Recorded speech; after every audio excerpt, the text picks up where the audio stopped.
Positive signs about Russo-American relations are a rare thing now. The love wealthy Muscovites have for Elon Musk is costing them dearly. Almost 100,000 Russians follow Musk's unofficial social media page, yet the Tesla founder seems to be promoting his dream car everywhere but here, forcing enthusiasts like Andrei Vrodsky to go to great lengths and expense to own one. Back in March 2021, Elon Musk announced that he's exploring the possibility of opening a Tesla factory in Russia. Want to know about it? Well, stay tuned to the video and watch the video till the end. Hello guys, welcome to the Elon Musk exclusive. Hit the subscribe button and turn on the notifications to get new updates about technology and development and basically anything around real Tony Stark, Elon Musk. Hit the like button to show your support, and in today's video, we're going to talk about why Russia wants to partner with Elon Musk so bad. So without any further ado, let's begin.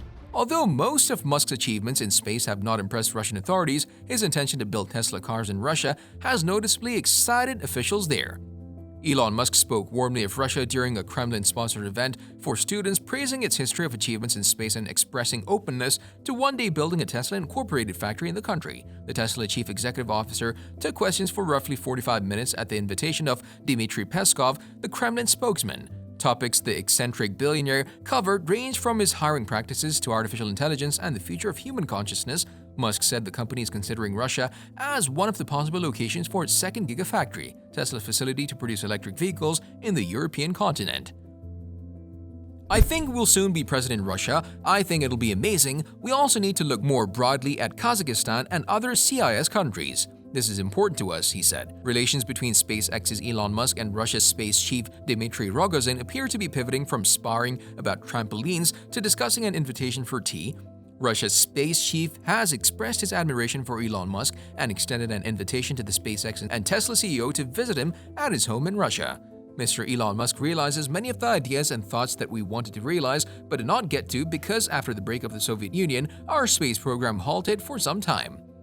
Roscosmos Director General Dmitry Rogozin said in an interview with CNN. He added that he wanted Musk to travel to Russia to be a guest of his family, where they can discuss exploring the universe, extraterrestrial life, and how we can use space to preserve life on Earth. I already set the tea kettle on heat, he said. Rogozin added that he respected Musk as an inventor who's not afraid to take risks. Vrodsky, a 33-year-old software executive, wanted to swap his BMW X6 for a $75,000 Tesla S so badly that he agreed to pay almost double for it. With no sales network in Russia, he had to buy a sedan in the US and spend $12,000 to fly to Moscow, where it cost $50,000 to clear customs. When he first started driving his ocean blue Tesla 2 years ago, Vrodsky said he felt like an endangered species in the wild. Now he's roaming with dozens of other members of the fan club he started and has spotted about 700 more. I love gadgets, and this thing is a pure gadget, like an iPhone on wheels, said Ivan Strashinsky, who manages most of Alisher Usmanov's $14 billion fortune as head of USM Advisors. He bought a white Model S and is shopping for a red one. Other Russian owners include billionaire Roman Abramovich and bankers Herman Gref and Andrei Akimov, who had OAO Sberbank and OAO Gazprombank, Russia's largest and third largest lenders, respectively. For Gref, not even the US-led sanctions that severed his bank from the global financial system can curb his appreciation of the American machine. It doesn't pollute nature and it's super cheap and easy to use, Gref said by email. With such prominent customers already happy and moneyed class famed for bouts of conspicuous consumption, Tesla could easily sell 2,000 Model S sedans and 2,000 of its upcoming Model X sport utility vehicles a year in Russia if it paid as much attention to this country as it does to China, Vrodsky said. Musk was greeted by rapturous crowds when he traveled to Beijing and Shanghai on a promotional tour last year. Why would Musk suddenly be considering Russia, where there's almost no interest in electric cars? According to the car market research agency Autostat, by January 1st, there were fewer than 11,000 electric cars registered in the country, less than 0.2% of all passenger cars in Russia. In total, there are only 700 Tesla vehicles in Russia. It's a drop in the ocean for Tesla, which sold around 500,000 vehicles last year. The main reasons electric cars are not popular in Russia and won't be in the near future are their high prices and the limited availability of charging stations. Musk may be looking now for greener pastures because Tesla is experiencing problems with governments in two of the countries where it has major investments, China and Germany. The Chinese government has berated Tesla about alleged quality and service problems and more recently raised concerns about the car spying on government facilities. And the accusations of spying could easily happen to Tesla in Russia, given that Russian officials don't trust American tech companies and try to limit foreign software purchases by government structures. During the conversation, Elon Musk urged the United States and Russian government to hold the dialogue at a time when their ties are languishing at post-Cold War lows. There's a lot of talent and energy in Russia, and I think there should be more dialogue and communication between Russia and the United States, Musk said via video link at a forum on Russian education in Moscow. Russia would be a surprise choice for a Tesla factory location anytime soon. Fewer than 5,300 used and 700 new electric vehicles were purchased in the country last year, according to industry researcher Autostat. The major oil-producing nation has only just begun to develop infrastructure for battery-powered cars. The share of passenger cars in Russia that is electric is less than 0.2%.